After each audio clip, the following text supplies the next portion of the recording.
I think we manage it by just taking it day by day. We manage it by like setting, small goals, achieving those goals, and then moving on. You don't really come into the first, day of training camp and think about a championship or anything like that. But you control the things that you can control. You go out there, you play hard, you let the chips fall where they may. Welcome back, MVP. I hope you had a great off season. I seen you doing a lot of stuff, especially after winning the championship, and a lot of features and stuff like that, the State Farm commercial. What can the W and the league kind of do to make sure that our MVPs are getting highlighted more? Because even though you weren't those things, I do believe that the league should kind of keep Jonquel Jones' name existing, especially after winning an MVP. Yeah, I mean, what can we do? I mean, we have some more things in the works. I don't know. I just look at what's available and decide if I want to do it or if I don't want to do it. But I think just making sure that we're offering people different things that they can do, different sponsorships, different deals, different appearances, and I don't know. I don't just think about myself though. I think it's important that we allow all WNBA players and not just the ones that are already in the spotlight to kind of shine. And so I'm going to continue to speak on that and make sure that we're creating seats at the table for everybody. And then I got to ask about your parade. I'm sorry, and I got to ask about your parade because, it was a couple of days. It was like 3 days, right? At home, yeah. And just just to see the people come out, the turnout and everything like that, to see everything, like, what was your emotions? What are you feeling? And I know you're somebody who always puts, the 242 on the map, even from your jacket with Woman of the Year. Amazing. Like, so what was that feeling like for you to even go through that? It felt great. It felt great to go home and the love from the kids and just everybody, like going to Nassau, which is the capital, and seeing a mural in such a public space. It means a lot to me. You work hard and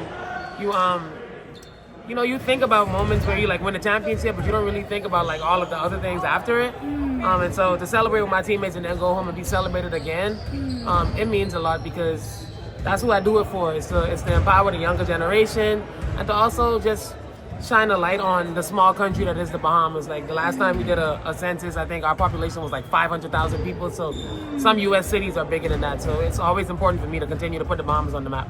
JJ, speaking of that trip, I know Elijah went with you. I'm just curious, how you reacted to what's happened to her and how you guys are going to look to, fill the hole she leaves, because she lives a big hole. Yeah, she did, definitely. I mean, obviously it's sad. You never want to see that happen to any player, let alone somebody that you have a really close relationship with, and somebody that means so much to our team.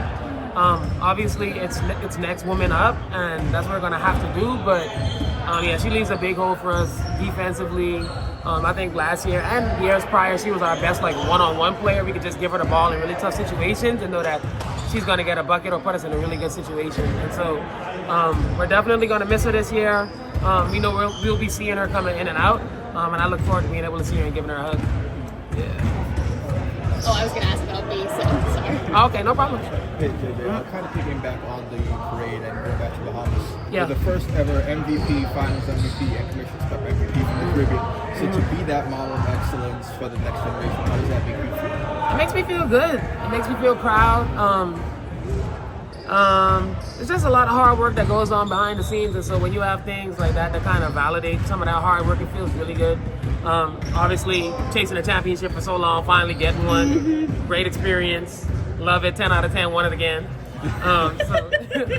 So we'll see how everything goes, but like I said, we're just going to focus on what we can control and small steps to lead up to that moment. JJ, Esmega talked about, actually your West Indian sis, Esmega talked about having you as a mentor towards her, for her. Can you talk about her growth from training camp last year to this year? Yeah, I think she just is very vocal. I feel like it's really tough for me when y'all ask me growth on the first day of training camp. So it's going to be really hard. Come check me in 5 days and I'll have some more for you. But I think her energy is just really great.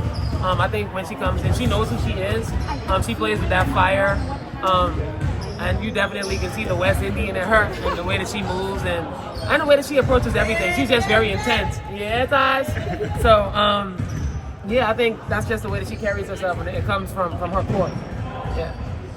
JJ, going back to the commercial with Lobo and Ellie, I Yeah. guess what's a moment from being on set and doing that you'll remember? Did you like that, you got to sort of sing and sort of flash your singing chops? Like, take us inside what that whole thing was like. I mean, the first time I saw the script, I thought it was amazing because it's just a nod to the past and the great player that is Rebecca Lobo and who gave so much to this organization.